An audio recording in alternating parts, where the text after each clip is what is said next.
अस्सलामुअलैकुम। आज हम डिस्कस करेंगे पार्किंसन डिजीज़ का पेशेंट जो आता है उसका शॉर्ट केस हमने कैसे करना है। सबसे पहले जो है ना हम इन्फॉर्म कंसेंट लेते हैं पेशेंट की।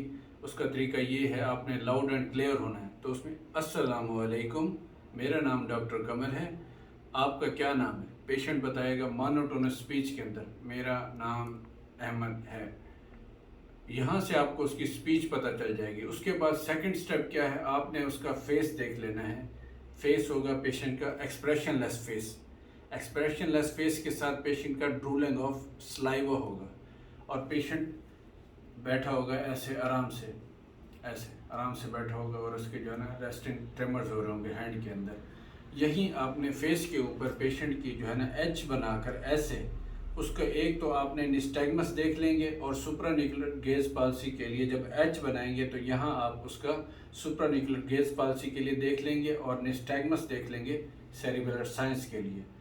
दूसरा स्टेप ये है, आप यहाँ आते हैं, जब हैंड्स के ऊपर आते हैं तो आप देखेंगे कि पेशेंट को ऐसे पिरोलिंग टाइप ट्रेमर्स हो रहे होंगे। ये अगर पेशेंट को ट्रेमर्स नहीं हो रहे और आपका सस्पिशन है कि पेशेंट को जो है पार्किंसन डिजीज़ है, तो आप री इन्फोर्समेंट करा सकते हैं। री इन्फोर्समेंट कैसे करेंगे, यहाँ आपने ज़ोर से ऐसे हाथ मरोना है, उसके बाद पेशेंट को पिरोलिंग मूवमेंट्स स्टार्ट होना शुरू हो जाएंगे। सेकंड हैंड के ऊपर आपने पेशेंट को कहना है कि ये पेंसिल है, ये उसको पकड़ें। जब पेशेंट पकड़ने जाएगा पेंसिल को तो उसके अगर पार्किंसंस की वजह से ट्रेमर्स हैं तो वो वैनिश हो जाएंगे, ख़त्म हो जाएंगे जब वो एक्टिविटी करेगा। और अगर सेरिबेलर साइंस साथ आ रहे हैं तो उसका हैंड स्वे कर जाएगा, एक साइड को पकड़ने जाएगा और हाथ साइड पे हो जाएगा। तीसरा स्टेप है, आपने देखना है कि पेशेंट को ब्रेडिकाइनेसिया, उसको कहना जल्दी जल्दी ऐसे करें, हाथ ऐसे ऐसे, हाथ ऐसे ऐसे करेगा तो उसके आराम आराम से ऐसे एक्टिविटी होगी, इतना जल्दी जल्दी एक्टिविटी नहीं होगी। चौथा, आपने पेशेंट को पेन दे देना और उसको कहना अपना नाम लिखें, इधर नाम लिखें, पेपर के ऊपर नाम लिखें। ये 4 स्टेप हैंड्स के ऊपर हो गए।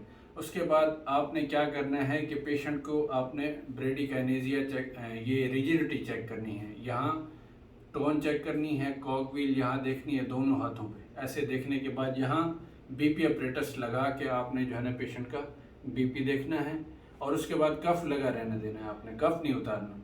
उसके बाद हम आ जाएंगे नीचे, लेग्स के ऊपर हमने उसी तरह पावर चेक करनी है, टोन चेक करनी है और उसके जो है ना प्लांटर्स हमने चेक करने हैं। पोस्ट इनकेफ्लाइटिस पार्किंसंस होता है पेशेंट को, ठीक है। ये स्टेप करने के बाद हम जब ये स्टेप हो जाएंगे तब हम कहेंगे पेशेंट को आप खड़े हो जाएं। तो पेशेंट जब खड़ा होगा उसका इस तरह का स्टूप पोस्चर होगा और ऐसे आराम आराम से चलेगा। ये गेट आपने जो है ना लाजमी करनी है मरीज़ की, गेट के बगैर आपका शॉर्ट केस पास नहीं होगा। और उसके बाद पेशेंट को आप देखेंगे कि उसका जो है ना कफ बंधा होगा, वहीं आपने पेशेंट का खड़े खड़े बीपी चेक कर लेना है, तो इसको आप पोस्चर ड्रॉप भी पता चल जाएगा। Thank you very much.